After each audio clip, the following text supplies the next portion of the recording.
उस समय कर दिया करते थे बड़े बड़े राजाओं को। ध्यान से सुनेंगे मेरी बात को, अगर आप लोग ध्यान से नहीं सुनेंगे तो मैं फटाफट इधर से उधर बंक मारता हुआ भाग जाऊंगा, आपको पता भी नहीं चलेगा।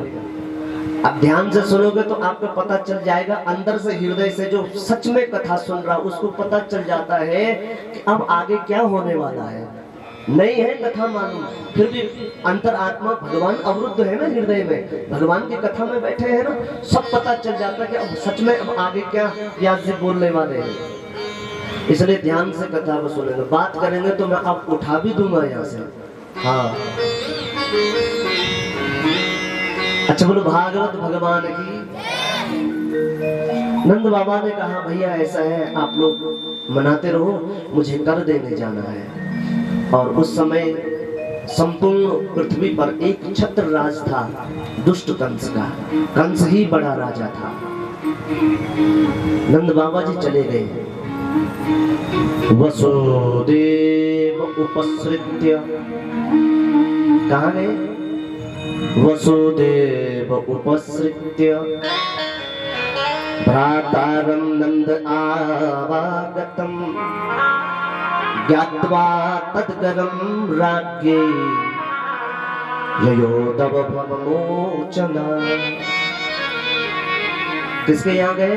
अपने मित्र वसुदेव के यहाँ। कल हमने कथा सुनी थी ना, कंस ने छोड़ दिया था कारागार से, वो अपने घर में गए, रात भर सफाई करी घर की, 3-4 महीने तक घर की सफाई करी, रात दिन।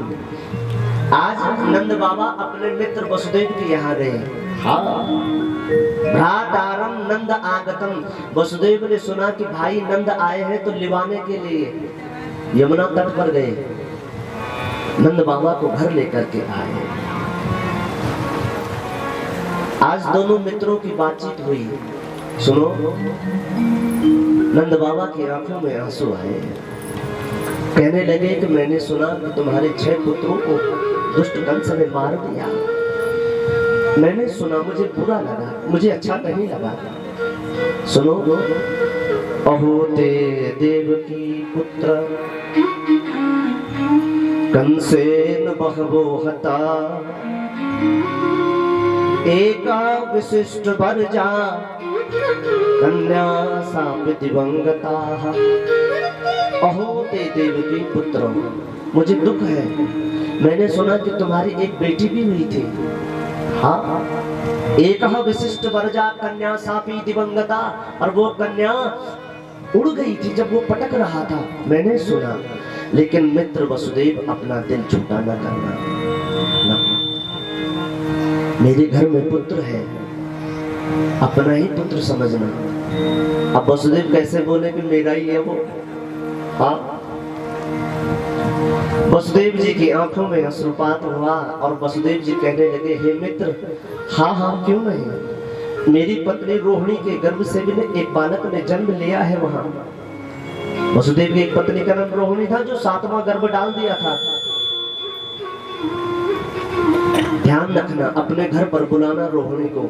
मुझे डर है कहीं मेरे पुत्र की हत्या फिर से न हो जाए, मैं उसके सहारे जी रहा हूँ यहाँ। अब तुम सुनो, जल्दी जल्दी गोकुल जाओ, क्योंकि नंद पथि वचस शौर्य नम्रसेति विचिंतयताम।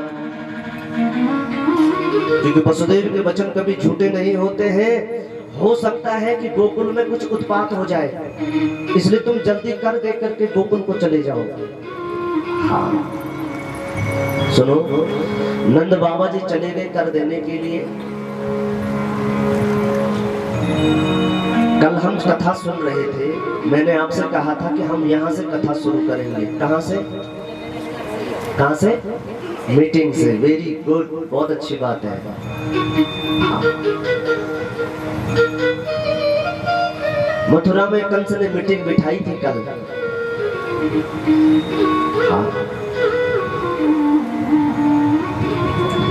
नंद बाबा को बड़ी देर हो गई वहां कर देने में, क्योंकि कंस कई महीनों से मीटिंग कर रहा है।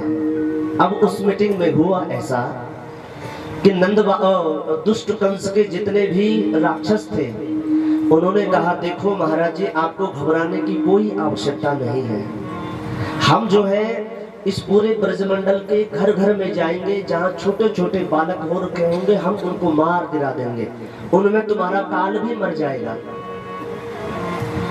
इतने में पूतना जो कंस की बहन है, जिसका नाम बग्गी भी है, वो पूतना देखा कि कई दिनों से भाई उसका परेशान है, कई दिनों से भाई से मिली नहीं है, तो आज अचानक भाई से मिलने के लिए आई।